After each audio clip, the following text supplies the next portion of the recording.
This is the Housing Forum's podcast, Breaking Barriers, Collaborative Solutions to Housing Delivery. I'm Bronwen Thomson, and this episode is about temporary accommodation. The purpose of this series is to promote honest and practical conversation around challenges facing affordable housing delivery and the wider construction sector. We are seeking to highlight how organisations can collaborate to circumvent some of these challenges. We're in a housing crisis.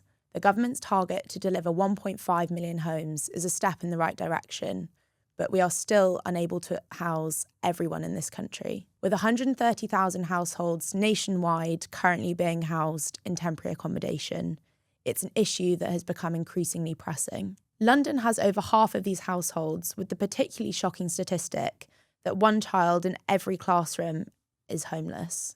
These figures are up 15% in the last year, and these have been increasing since 2012. Temporary accommodations often involve unsuitable options such as nightly paid stays, privately managed accommodation, hostels, and bed and breakfasts. These are costly and unsustainable, with the health and well-being outcomes for people homed in this way worsened, and escalating costs preventing local authorities from directing vital funds in other areas. Today I'm joined by two senior leaders who will be talking about how their organisations are tackling the challenge of substandard temporary accommodation. Building homes is a very lengthy process. Temporary accommodation, although meant to be temporary, is often not. Many Londoners can be left in temporary accommodation that's unsuitable for their needs for over a year. Hugh, can you give us a bit of an introduction as to how you've been reimagining this temporary accommodation solution?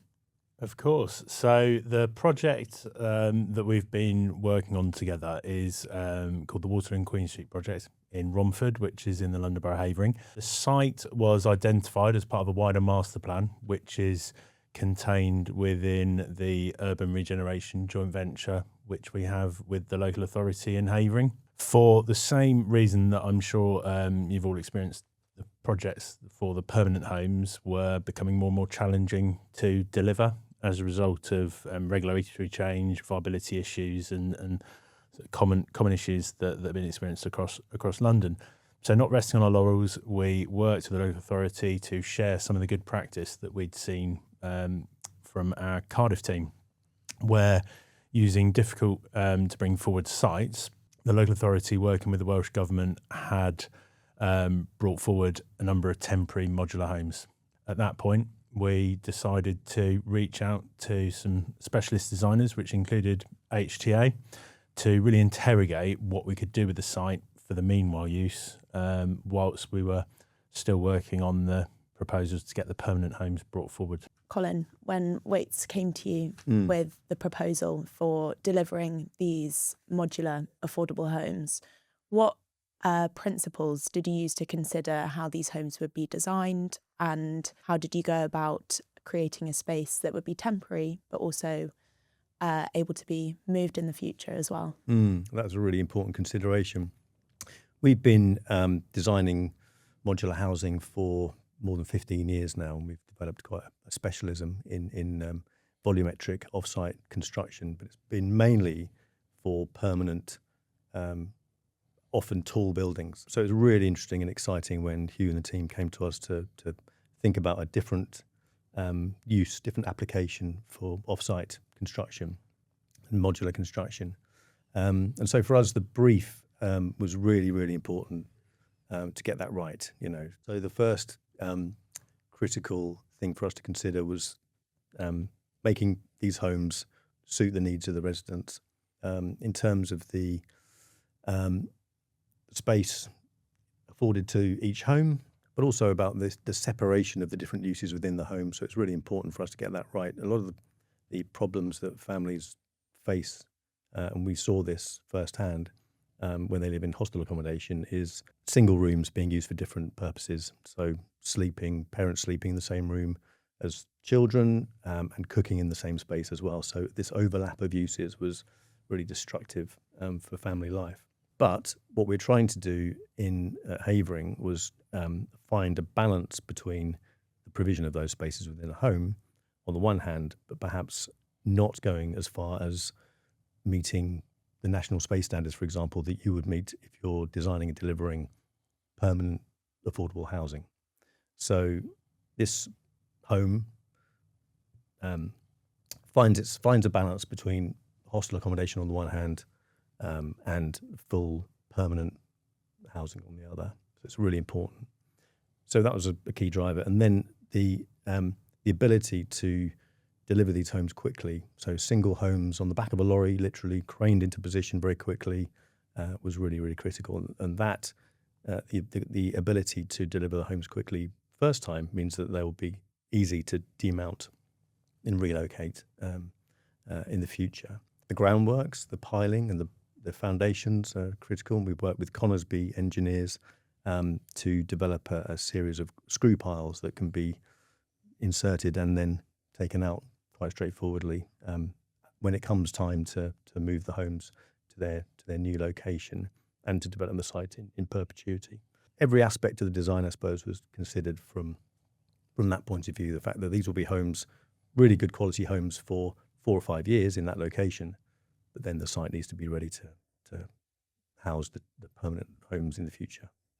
You mentioned there were sites being brought forwards in Wales, and we've obviously now got a site in the London Borough of Havering.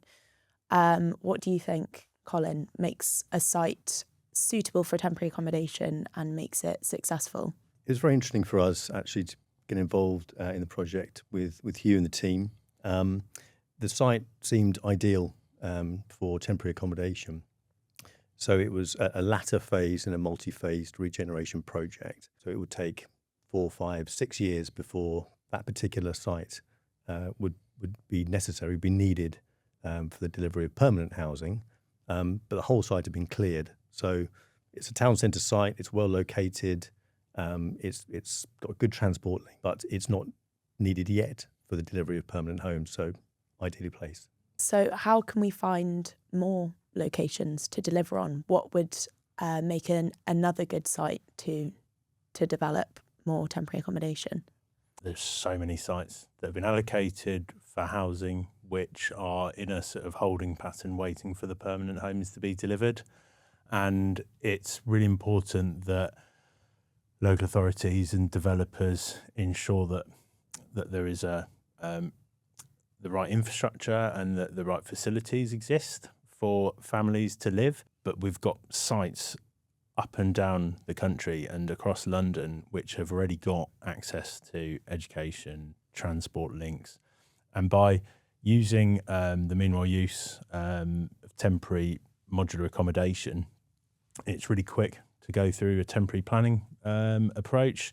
There is access to high quality suppliers who can provide homes which are of equal quality for the residents and the families to live in.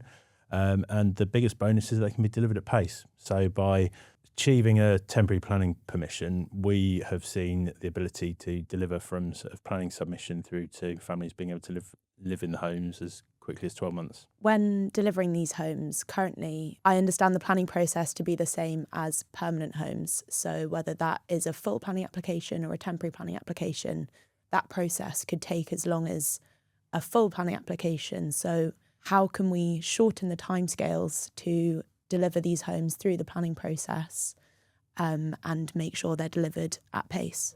So I think the planning journey that we went on with the local authority for the Havering project was, I think, the quickest that we could reasonably expect through the current system, and we went on a journey of essentially coming out with a temporary planning permission for 5 years, which can be extended should the local authority have the need to, and we've achieved what's called a sort of a C3 classification, which is for housing for temporary use. And we went through the usual sort of pre-app process to engage with the planning team at Havering, and we produce all of the information that was needed from those conversations and those meetings. I think there is an opportunity to try to accelerate the process and really ensure that the process fits the need. For example, we had a lot of conversations around sort of biodiversity net gain and EV charging points. Really, are they as important for the need of providing temporary accommodation at pace?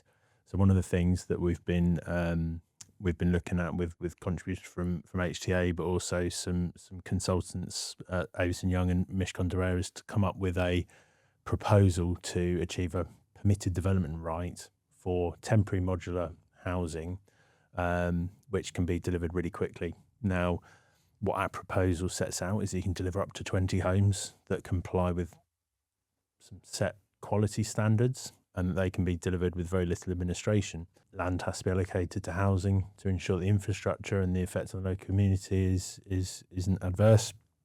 And if you've got a slightly bigger site, then what we've said is that should be dealt with by prior approval. So it's around just trying to make it equitable with the outcome, and really trying to get the whole process through the sort of planning and development as efficient as certainly we've worked on through the design and the construction of the modular homes. Yeah, fantastic. I think we would have to speak about funding as well for these homes. I think grant funding is something that, whilst currently not easily accessible for this type of accommodation, is something that could be made possible, as well as other ways that could facilitate making these affordable for developers, housing associations to put on their sites whilst they're waiting to deliver the site out permanently. So I think funding is key, because I think it's one of the barriers to permanent delivery, both the sort of access to capital, as well as particularly the public sector's sort of ability to deliver affordable homes. One of the things I should add is that we've pulled together this sort of modular playbook, which looks to set out the journey that a local authority or a housing association can go on from identifying the land all the way through to sort of operating the development. And in the funding element of that, what we're advocating for is that there should be affordable housing programme grant, which can pay for the infrastructure, the development costs, the planning permission, the foundations, the landscaping, the things that are sort of permanent, and then the home itself, the asset, the box, which might stay longer than the just being located on that site, can be funded by a sort of lease structure. So the idea there is that the local authority or the housing association can pay a sort of weekly rate, which might be a lot better value than the sort of equivalent hotel or bed and breakfast accommodation. And at the end of that lease period, not have any sort of liability attached to the home. I think that funding structure is sort of it needs to be sort of tested, but certainly from the initial feedback we've had from local authorities, it's something that's attractive, that can be brought within the sort of the LHA rates for various sort of local authorities across London, but it does need that upfront grant funding. The really important point about grant funding is trying to use as much as possible to unlock and future-proof the permanent homes that will be delivered on that site. So, for example, if you need to bring in a power supply or a water connection, or you need to make a highways crossover, that those investments are made with the permanent homes in mind, so that money is being used to de-risk and advance the permanent homes that site can deliver. This is obviously a fantastic solution to solving what is as a result of the housing crisis. Which elements of the process that you've already been through would you say have been challenging, and which have been positive, and how can we scale this sort of nationwide? What's critical for the success of this as an idea is the agglomeration of demand. So we've been talking to lots of different local authorities and to the GLA about trying to pull together interest and sites to create a pipeline. What we understand of the modular manufacturer market is that the factories that create the modules, the different individual organisations that deliver modular housing, all need a certain pipeline in order to thrive and survive. So I think it's really important that as much as possible, clients, local authorities, GLA can come together and give them that certainty. I completely agree with that, and I think that aggregation of demand really does unlock the off-site industry, and having the certainty of pipeline through having a streamlined planning approach allows businesses to plan and respond and drive efficiencies. Having a standard approach learning those lessons from the off-site sector and applying them to other parts of the development process, having quality design, which isn't just what we're looking at, but how the buildings are arranged on site, that placemaking, really going out and talking to the residents who might be living there, talking to the residents in the communities that the development's situated in, means that, for example, we didn't have any, there was no negative comments raised through the planning application process. Whereas when you're putting temporary accommodation for meanwhile use on a site, I think it's a fantastic achievement. So collaboration, I think, underscores most of the things I've just said there. So we've spoken about the principles of a healthy home. We've spoken about how to find good site for where to put these temporary modular accommodations. We've spoken about planning, funding, scalability, procurement, supply chain. But what I'm really interested to see, is there anything that we haven't touched on? Have you got any final remarks and things that you would like our listeners to understand about the process? The final thing that I'd just like to add is, I've mentioned our playbook a few times. It's called A Way Back Home, and we see that that is really a call to arms for the industry and the sector to come together. Have a read of it, contribute feedback if you think there's better ways of approaching development. As I say, it takes you from site identification, funding, planning, all the way through to the sort of delivery. We very much see that to assure success, the traditional parts of the development industry being, first-class design, a strong development and planning expertise, combined with a contractor who knows what they're doing in the localities where they're working, and a really strong off-site manufacturer who's got experience of delivering the kind of quality that you need. You bring all of those together, getting everyone to do what they're expert at doing, and the chance of success just is magnified. From my perspective, I think that's absolutely right. And I think we've developed, and what Hugh and the team have developed at Wates, is a really clear and easily understood process that people can follow. What we don't need to have is a one-size-fits-all design solution. In fact, that would be the wrong outcome. So I think from our point of view, we were very careful to design a solution for the site in Romford that was contextually appropriate. It fitted well within the urban fabric of the site's location. As Hugh said, as a result, I think, and a result of good collaboration with the neighbours, we have a supportive local community that will welcome the homes. Following the playbook, I think you can get that result, whatever the location, whatever the local authority. So there might be nuances and differences to the look and the outcome, the actual design outcome, but you can still follow the playbook to achieve success. Well, thank you both very much for your time today. I really appreciate it. Thank you for coming in and talking about your solution to temporary accommodation and how to improve the outcomes for people living in temporary accommodation. And hopefully our listeners will be inspired about a positive solution to what is a crisis, and hopefully be inspired to scale this and hopefully take it on some of their sites elsewhere. Modular temporary accommodation is not a silver bullet, but it is a scalable, affordable solution that can improve outcomes for people living in temporary accommodation. As we heard from both Hugh and Colin, this is not something we can do alone. Collaboration is key in tackling these housing challenges. I've been Bronwen Thomson. Thank you for joining us.